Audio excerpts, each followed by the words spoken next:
Sebagai umat tebusan Kristus, kita dipanggil bukan untuk hidup bagi diri sendiri.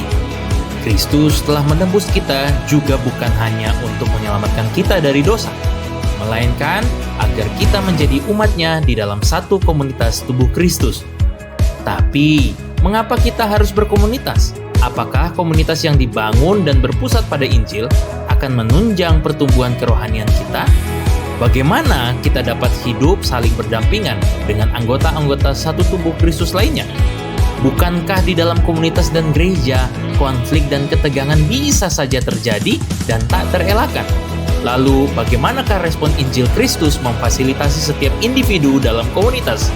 Sehingga, walau saling berbeda satu sama lain, tetapi tetap harmonis dalam kasih dan kebenaran. Sepanjang minggu-minggu ke depan, kita akan belajar bersama tentang relasi yang berpusat pada Injil Kristus, hubungan yang dibangun dalam kesadaran bahwa orang percaya dipanggil untuk menjadi tubuh Kristus, bersama-sama melayani, mengasihi, menasihati, dan bertumbuh ke arah Kristus dari hari lepas hari.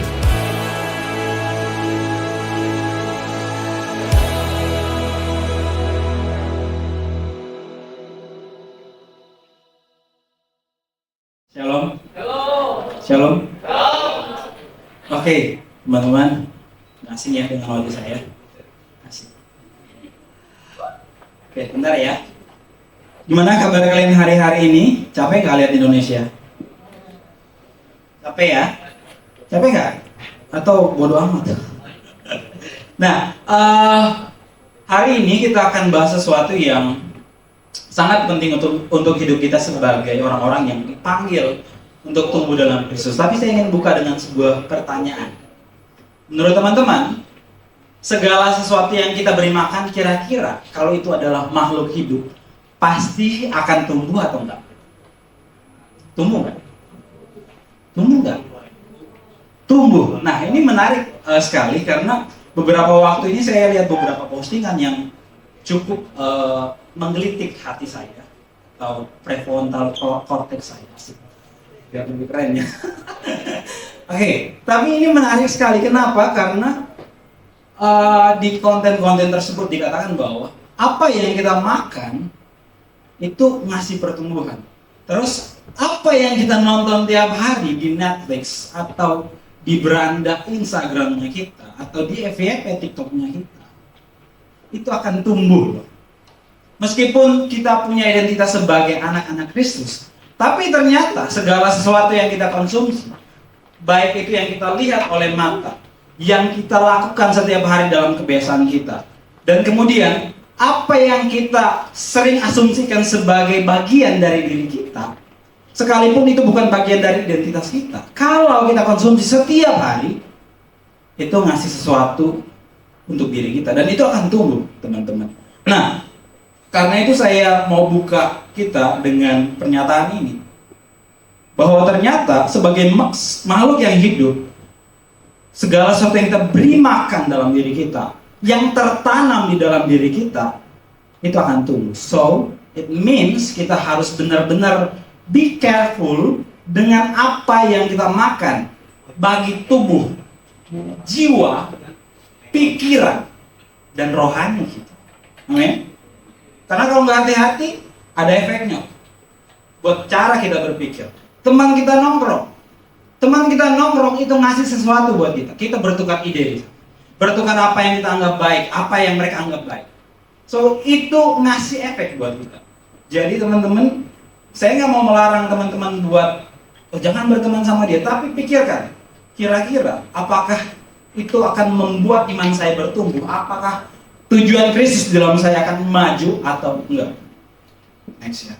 Nah, kenapa ini jadi penting? Hari ini kita lagi ngebahas tentang satu topik tertanam, singkat, padat, tapi ini penting, tertanam.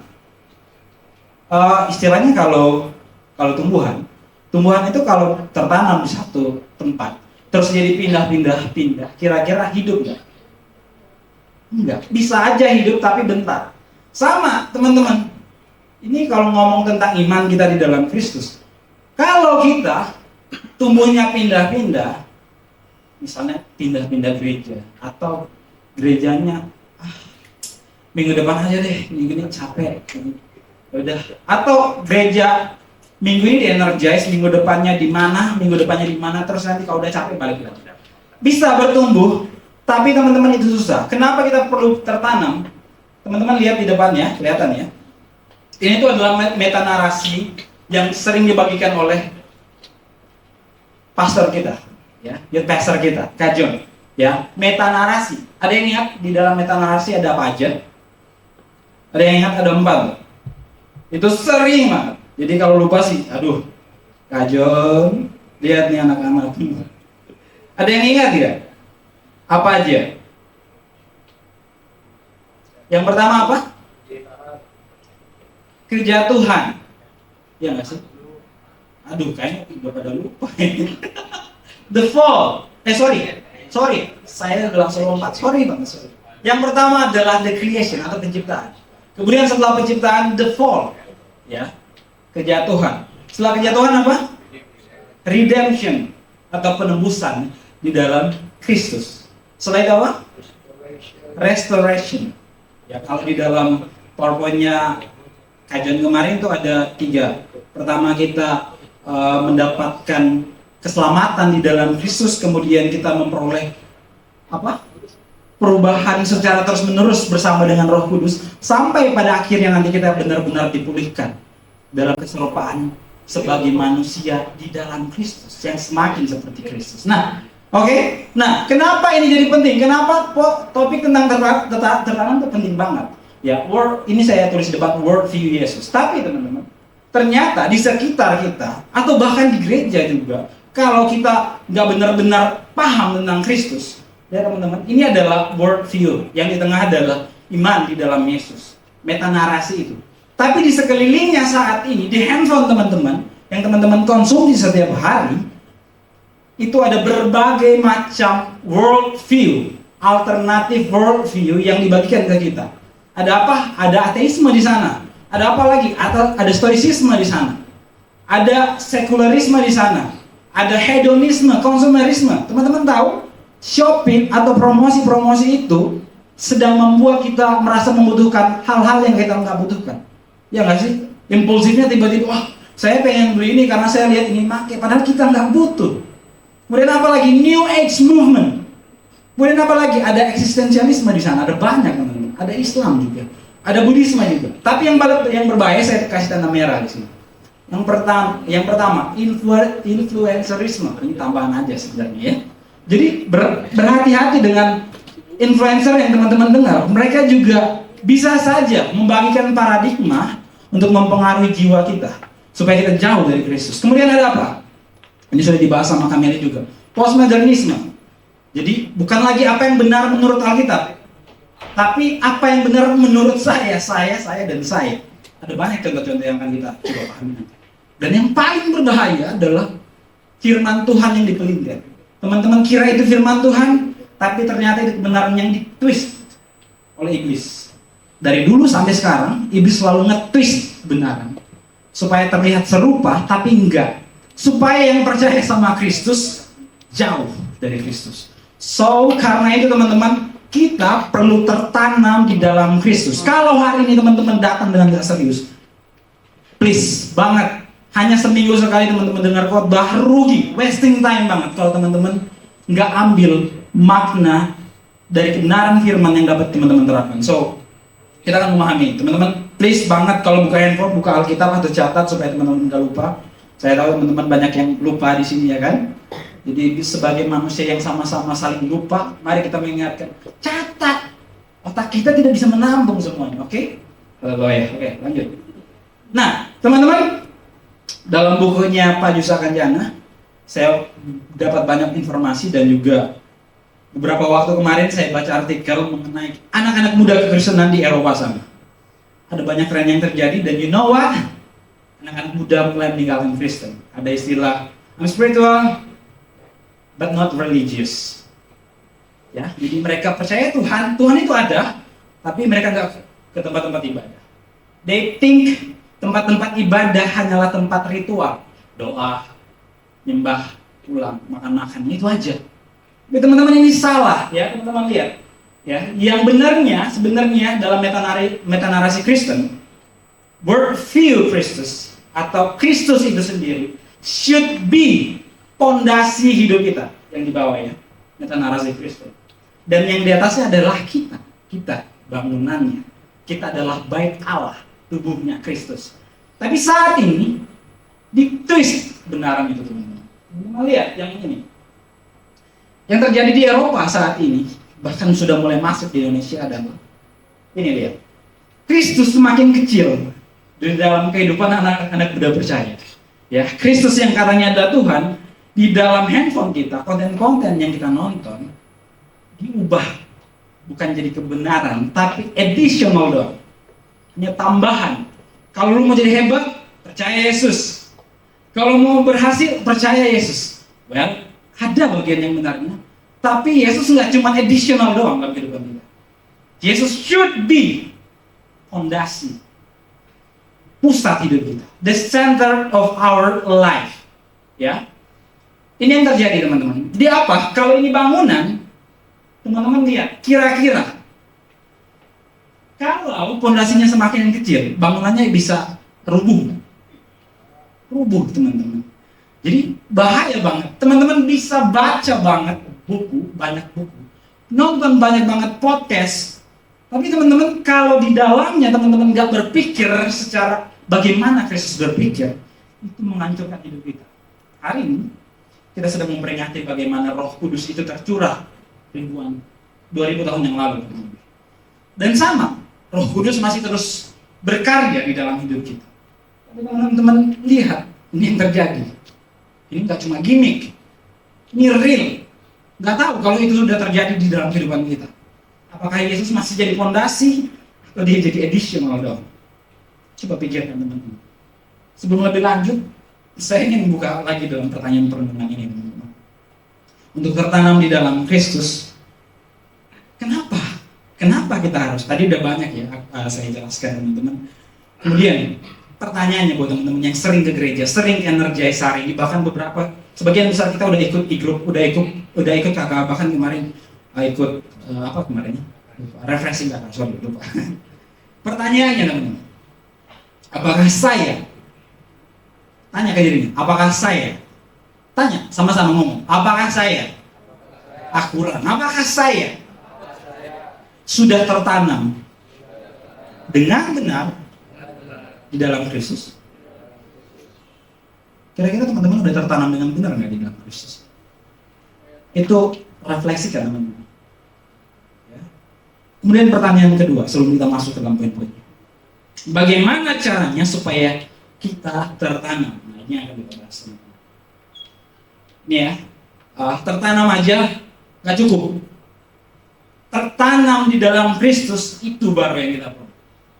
Tertanam, tapi tertanam dengan hal-hal yang bukan Kristus, itu menggerogoti teman-teman, iman teman-teman sampai teman-teman bisa bertumbuh. Ini berlaku juga buat saya. Saya juga banyak belajar berenung, bahkan sedih juga waktu merenungkan pertanyaan-pertanyaan ini. Nah, untuk tertanam di dalam Kristus, the first one yang akan kita pelajari adalah ini. Oke, ini adalah pola yang akan kita pelajari nanti ya. Yang akan kita pelajari mengenai topik hari ini. Pertama, untuk tertanam di dalam Kristus, teman-teman have to know Christ and live in Christ. Teman-teman nggak bisa hanya sekedar tahu tentang Yesus. Kita baca sama-sama ya, Efesus 3 ayat 17. Teman-teman boleh buka Alkitabnya. Siapa tahu saya buka Alkitab yang lain, kitab Mormon mungkin, jadi teman-teman harus buka Alkitab. Oke, saya juga harus buka Alkitab saya ya. Efesus 3 ayat 17.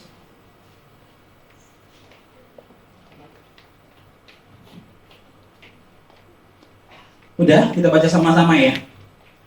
1, 2, 3. Sehingga oleh imanmu Kristus diam di dalam hatimu dan kamu berakar serta berdasar di dalam kasih. Sekarang teman-teman bilang ke kiri kanannya, hey, bilang, hey, kita harus tahu, bilang, kita harus tahu dan tinggal di dalam Kristus. Oke, coba dicek lagi, udah masih jam 3 belum? Oke teman-teman, sorry banget ya, supaya teman-teman bisa benar-benar gak wasting time di gereja. Kenapa ini penting teman-teman? Nah, di poin pertamanya teman-teman, Efesus 3 ayat 17 itu ditulis oleh Paulus. Dia sebenarnya sedang berdoa kepada orang-orang yang dia layani teman-teman, supaya mereka itu nggak cuma sekedar tahu tentang Kristus, tetapi juga mereka jadi orang-orang yang bertumbuh, berakar, berdasar. Teman-teman kalau tahu ini tuh bentuk katanya itu adalah, bentar saya harus baca, berdasar dan berakar itu kalau di dalam struktur bahasa Yunani ada istilahnya susah banget, participle perfect pasif. Jadi sesuatu yang terjadi tapi terus menerus. Jadi teman-teman, pengetahuan tentang Kristus itu nggak bisa sampai satu titik tertentu, tapi dia terus. Dan untuk hidup di dalam Kristus, teman-teman nggak bisa stay datang ke gereja hari ini doang terus teman-teman mikir, saya kan udah gereja ya kemarin, saya udah ikut doa puasa, jadi saya nggak perlu datang ibadah minggu. Teman-teman, nggak kayak gitu.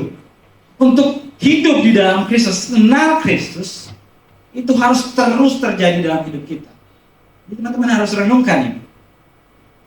WPDA, waktu pribadi dengan Allah, itu bukan ritual, hanya sebatas ritual teman.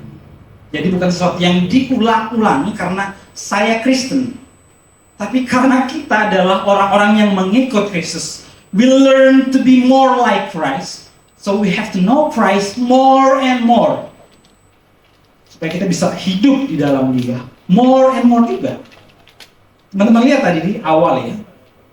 Sekarang teman-teman, setan, bahkan ideologi yang aneh-aneh, semakin gencar dihadapkan dengan teman-teman. Dengan saya juga. Kalau kita sebatas, kalau ditanya orang, siapa Yesus? Yesus adalah manusia yang dari Allah jadi manusia, mati lalu bangkit jadi juru selamat saya. Hanya sebatas itu, teman-teman, anak apa? Paket saja tahu itu. Jadi teman-teman harus belajar mengenal Kristus lebih dalam, supaya teman-teman gak sekedar tahu Dia. Nah, teman-teman, kata diam itu di ayat 17 tadi, ya, saya bacakan. Sehingga oleh imanmu Kristus diam. Teman-teman, ini dalam bahasa aslinya adalah katoikeo atau katoikesai. Nah, teman-teman, apa artinya ini? Itu artinya adalah Kristus mau berdiam permanen di dalam kita. Kenapa? Karena kita miliknya. So, kalau yang berdiam di dalam hati kita adalah diri kita sendiri atau yang lain-lain tadi, hati-hati teman-teman, be careful. Itu ngasih impactful buat teman-teman punya hidup. Makanya teman-teman, Rasul Paulus mengingatkan kepada orang-orang yang dia layani, ya, dia mengingatkan bahwa ternyata Kristus itu diam, tinggal secara permanen, karena dia penghuninya, dia bukan visitor, ya, dia bukan hanya pengunjung sementara yang setelah berkunjung pergi. Nah, enggak teman-teman. Makanya di ayat ini sebenarnya penekanannya adalah Rasul Paulus mau mengatakan buat para murid waktu dan kita hari ini, untuk tertanam di dalam Kristus, maka kita perlu belajar. Ini teman-teman, penguasaan Kristus sepenuhnya atas hidup kita orang percaya. Itu wajib teman-teman. Kita miliknya. Hati kita, pikiran kita, kalau Tuhan yang nggak bertahta, itu bisa diambil alih sama yang lain. Nah, tadi dikatakan karena iman yang hidup, itu sebenarnya ngomong tentang pengenalan yang utuh dan intim dalam Kristus. So, pengenalan yang utuh dan intim dalam Kristus nggak bisa hanya sekali-sekali, tapi itu harus setiap hari dalam hidup kita. So, pikirkan kembali, bagaimana iman kita hari ini? Apakah kita masih jadi anak muda yang merenungkan firman Tuhan, membaca firman Tuhan dengan penuh penghargaan? Atau kita jadi kayak, saya baca Alkitabnya di TikTok aja tuh. Ada kan ayat-ayat di TikTok ya, ini cocok banget buat saya. Ini cocok banget nih. Padahal kalau lihat konteksnya beda teman-teman. Jadi teman-teman harus merenungkan ini secara terus-menerus. Oke, next ke poin berikutnya, ya. Jadi teman-teman, ini harus kita renungkan ulang-ulang ya. Nah, untuk tertanam di dalam Kristus, maka kita harus terus dalam pengenalan akan Dia dan terus hidup di dalam Dia. Kalau hari ini kita masih belum mengenal Kristus, hati-hati teman-teman. Petrus, Yohanes, para murid, Thomas yang meragukan Yesus, Yudas yang mengkhianati Yesus, they know more about Christ. Tapi pada akhirnya, mereka ada yang menyangkal Yesus. Ada yang berpikir bahwa Yesus itu adalah jalan buat dapat hidup yang lebih baik, supaya mereka waktu masuk kerajaan surga, mereka duduk di samping Allah. Dan karena mereka hanya sekedar tahu ada yang ya meskipun ini sudah ditakdirkan ya, tapi juga kita harus merefleksikan.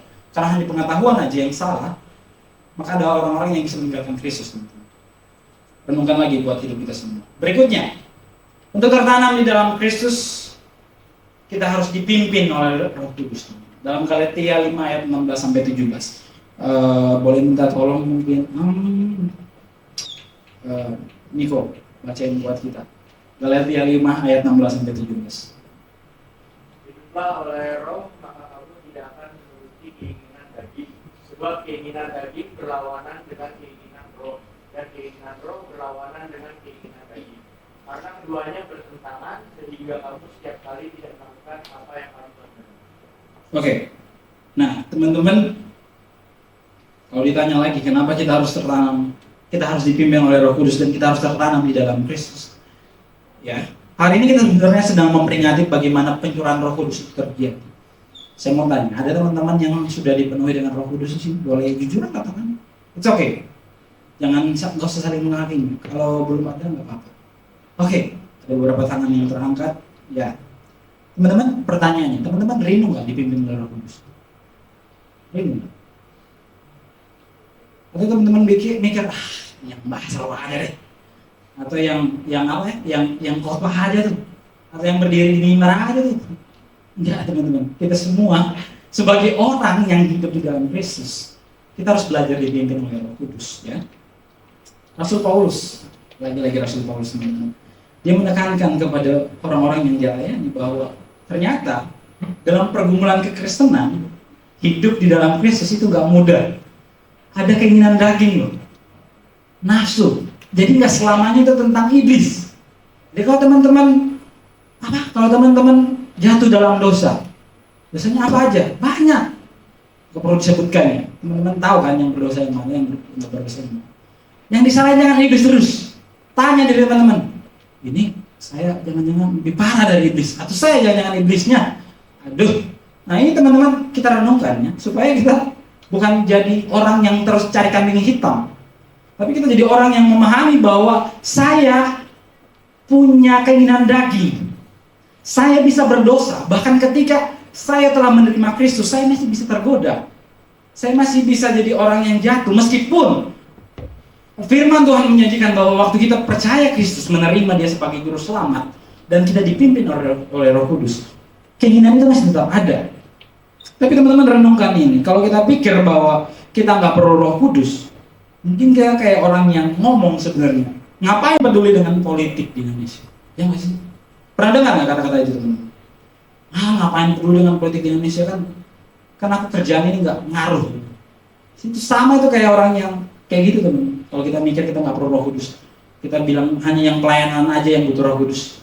Sama kayak itu. Sekarang politik itu ngaruh ke hidup kita. Ke gereja bahkan, ke UMKM kecil bahkan. Sama, Roh Kudus juga sama, teman-teman. Dengan pilihan-pilihan hidup kita setiap hari, kalau kita berpikir bahwa Roh Kudus nggak perlu mimpin kita, kita mungkin sedang dipimpin oleh keinginan daging. Nah, ini yang harus kita perunungkan, teman-teman. Nah, kenapa kenapa Rasul Paulus menekankan hiduplah oleh Roh kepada orang-orang yang dia layani? Nah, di ayat 16, hiduplah oleh Roh, kata kerjanya hiduplah itu udah pernah dibahas kajian juga ya. Aku bahas sedikit ya. Peripateit, sama-sama ngomong peripateit. Oke. Nah, teman-teman, ini artinya berjalan terus, aktif dan perintah juga berjalan atau jalani hidup kita hari-hari ini sebagai murid yang terus-menerus di dalam Kristus.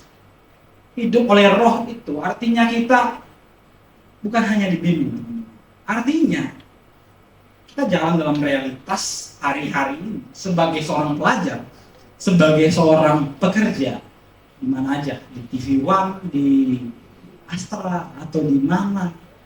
Ya kita nggak tahu kerjaan teman-teman di mana, tapi teman-teman harus belajar melihat ini bahwa ternyata waktu kita dipimpin oleh Roh Kudus juga bukan additional buat hidup kita.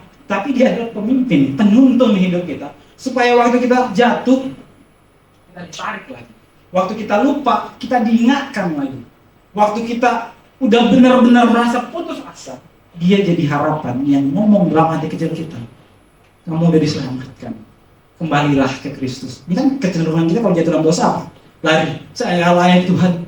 Akhirnya apa? Buat dosa yang lebih jauh lagi. Roh Kudus mengingatin kita waktu kita jatuh, dia ditarik lagi. Come on, back to Christ. Nah teman-teman, ini ya. Kenapa kita harus dipimpin oleh Roh? Dia bukan tradisional. Dia adalah penuntun hidup kita dalam realitas. Kemarin itu ilustrasi Kak John udah menangkap nggak sih di kepala kita kan? Kalau kita di dunia saat ini nggak ada Roh Kudus ya, mungkin kita berjalan ke arah yang entah gimana. Bahkan mungkin kalau kita nggak dituntun oleh Roh Kudus, hari ini teman-teman bisa aja memilih tidur di rumah karena capek seminggu kerja daripada datang. Jadi bersyukur teman-teman kalau teman-teman diingatkan Roh Kudus, ya. Nah, kita harus merenungkan ini terus menerus. Teman-teman mau nggak tertanam? Mau nggak? Kayak udah ngantuk semua ya. Nah, teman-teman, kenapa kita harus dipimpin oleh Roh? Kita sedang melakukan peperangan. Tadi ya, udah banyak ideologi-ideologi yang di depan tadi. Kemudian firman Tuhan dipelintir, postmodernisme masuk. Itu perkawinan yang anaknya mungkin banyak nih sekarang korban. Nah, terus teman-teman, contoh yang aku pengen bahas. Contohnya adalah seks bebas. Saat ini dianggap sebagai bentuk kasih atau cinta. We fall in love, we have to do that tanpa pernikahan. Bahkan saya cukup tercengang ya, ada istilah apa namanya? Body count. Ya itu ya. Saya pikir apa ini? Pas dengar penjelasannya, waduh. Dan itu dibahas di podcast secara gamblang. Wow. Teman-teman tahu, ini tuh bukan realitas yang benar. Ini ngejauhin kita loh dari Kristus. Itu ngefeknya bukan cuma ke hidup kita aja, tapi ke pasangan kita, ke orang-orang di lingkungan kita. Ngancurin, itu destruktif banget. Makanya teman-teman mesti lihat ini, mikir. Kalau saat ini kita bergumul dengan ini, atau mungkin ada kita yang sedang jatuh di dalam ini, ingat, Roh Kudus pemimpin kita. Dia nuntun kita. Dia mengarahkan kita untuk kembali ke Kristus. Buat melihat ini bukan sebagai realita yang harus dihidupi, tapi ini adalah realita yang salah, di mana kita harus menjauh atau bahkan bertobat di dalam Kristus. Teman-teman, sekali lagi, firman Tuhan saat ini banyak banget ditwist, dipelintir. Akarnya apa? Akarnya ini, Kejadian di 3 ayat 5.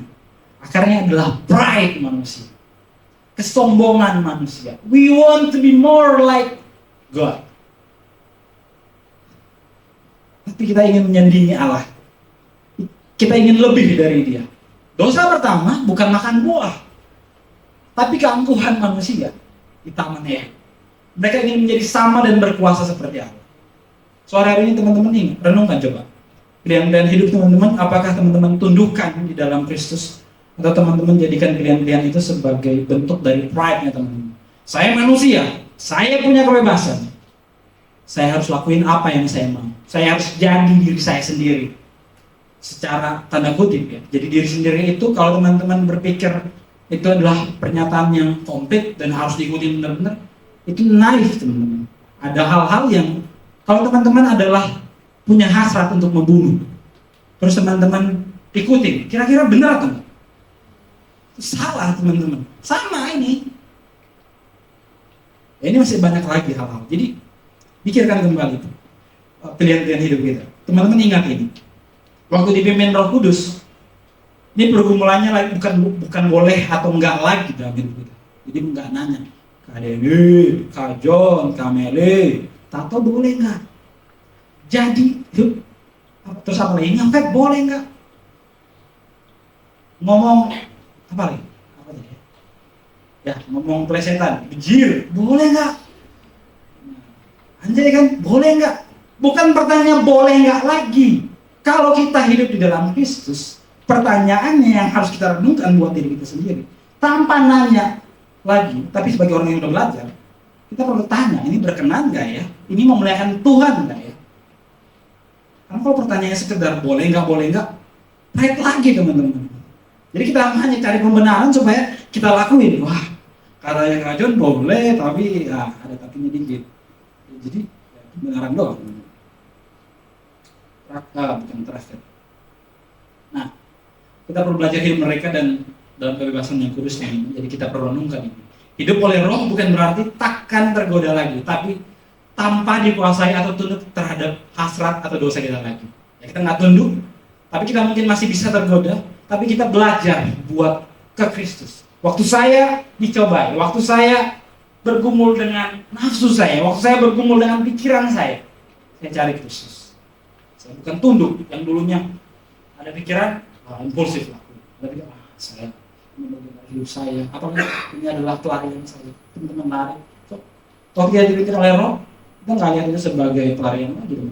Nah, yang ketiga, untuk tertanam dalam Kristus, kita perlu belajar dan bertumbuh dalam komunitas. Ya teman-teman, dalam Galatia 6 ayat 1-2, kata Rasul Paulus seperti ini. Saudara-saudara, kalaupun seseorang kedapatan melakukan sesuatu pelanggaran, maka kamu yang rohani, atau ini ngomong tentang mentor-mentor yang lebih dewasa ya, harus memimpin orang itu ke jalan yang benar. Aku agak skip sedikit di sini. Bertolong-tolonglah menanggung bebanmu. Teman-teman, dalam komunitas ya, kita nggak bisa hidup sendiri. Untuk bertumbuh dalam Kristus, jangan sok kuat. Saya nggak apa-apa sendiri, saya kan udah pintar. Salah, teman-teman. Kita perlu orang-orang menuntun kita. Kita memang udah dianugerahkan Roh Kudus, dipimpin oleh Roh Kudus. Tapi kemana nih? Harus seluruh banget. Nah, kita bukan hanya butuh Roh Kudus memimpin kita, tapi ini kita juga butuh mentor yang ngomong salah waktu kita salah, yang mengarahkan waktu kita butuh pertanyaan. Kalau ada di antara teman-teman yang bergumul dengan dosa, teman-teman diarahkan, dibimbing. Ini mentor rohani perlunya. Makanya teman-teman, jangan sekuat. Saya yang berdiri di sini saat ini, gak akan berdiri di sini kalau nggak ada orang-orang yang mementoring saya. Ada orang-orang yang memberikan hidup, yang pas peluk nangis itu ingus bisa nempel di sini. Ya, ngikut gitu. Kalau habis pelukan dengan mentornya. Terus untuk bertumbuh di dalam Kristus, kita perlu rekan seiman. Di dalam refreshing kemarin temanya support system. Ya, kita nggak bisa bertumbuh sendiri teman-teman.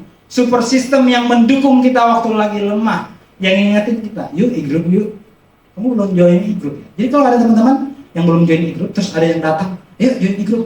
Itu bukan nyari muka, ya. Itu ngajak teman-teman buat sama-sama bertumbuh, ya.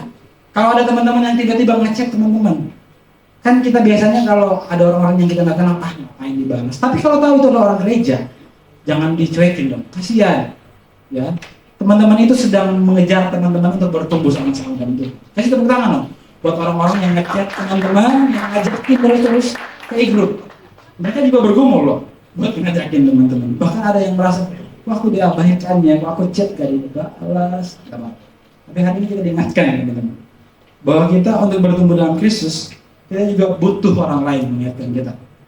Nah, kita harus perhatikan cara hidup jemaat mula-mula teman-teman di dalam Kisah Para Rasul. Waktu Roh Kudus datang hingga di atas mereka bertumbuhnya nggak terpisah-pisah dulu. Mereka justru bangun komunitas, ada komunitas di situ. Bahkan yang pelayanan penginjilan aja nggak ada yang sendiri-sendiri. Mereka berdua, bahkan lebih lagi. Mereka saling mendukung. Jadi teman-teman sama, waktu kita hari ini untuk bertumbuh dalam Kristus nggak bisa sendiri. Kita punya struggle-nya masing-masing. Kalau nggak ada yang ngarahkan, kalau nggak ada support system, kita bisa jatuh. Jadi teman-teman saya mengingatkan, kalau e-group itu bukan gimmick, e-group itu bukan tempat buat teman-teman sekedar makan. E-group pengenalan akan Kristus dan dipimpin Roh Kudus. Itu bukan additional supaya teman-teman bisa melayani di mimbar. Soalnya ini keras banget. Tapi kita seringkali ngikut semua itu supaya kita bisa melayani Tuhan aja. Teman-teman, itu nggak salah, tapi kurang. Kita nggak jadiin Kristus sebagai Tuhan dalam hidup kita kalau kayak gitu. Dia bukan addition. Teman-teman tahu, orang-orang yang di grup, mereka memberi hidup. Kalau ditanya, apa pekerjaan yang unprofitable, tapi ngasih impactful ke hidup orang, itu bukan jadi presiden mungkin. Sorry, itu. Itu mungkin bukan jadi miliarder. Jadi pelayan di gereja Tuhan yang memberikan hidup untuk melayani, bertumbuh di dalam komunitas, itu bukan yang profit, teman-teman. Tanya teman-teman yang leader-leader di sini, berapa juta yang mereka dapat waktu membimbing orang? Nggak ada. Tapi mereka datang dengan hati, teman-teman. Kalau di dalam materi kemarin kita belajar, ada orang-orang yang rela tertanam, yang rela ngasih hidupnya. Mereka punya waktu buat liburan, mereka punya waktu buat nyari side hustle, buat hustle. Itu kan yang kita mau. Kita pengen hustle hari ini, supaya hidup kita nggak melarat secara finansial. Kita punya financial freedom. Itu kan yang kita pengen. Tapi teman-teman tahu, orang-orang yang melayani di grup itu memberi hidupnya benar-benar capek. Apalagi teman-teman, tapi mereka nggak profit di situ. Tapi backful buat orang-orang. Saya ada di beberapa grup, ada teman-teman yang ngomong, saya dulu nggak bisa terbuka kali, saya dulu nggak bisa cerita, saya dulu nggak punya tempat buat ngomong. Tapi di grup, saya punya teman-teman yang bisa sharing bareng mereka. Ya, itu bukan profit yang luar biasa, tapi itu menuntun semua orang-orang untuk tumbuh sama-sama dengan Kristus. So kalau teman-teman masih ada yang belum join grup, ya asik. Tadi ini ya. Oke, kalau ada teman-teman yang belum join grup atau KKA, ini bukan gimmick, teman-teman. Ayo join bareng. Ya, ada teman-teman yang udah join tapi malas-malas saja. Yang online atau yang onsite, teman-teman pikir itu cuma tambahan kegiatan gereja? Enggak. Itu disiapkan sungguh-sungguh. Ya. Youth pastor kita yang ada di sini itu mempersiapkan sungguh-sungguh. Digali. Ada orang-orang yang rela pulang malam. Ya. Teman-teman sama kalau di dalam Kisah Para Rasul, coba kita lihat ya. Waktu sebelum Paulus bertobat, teman-teman kita coba buka sama-sama dalam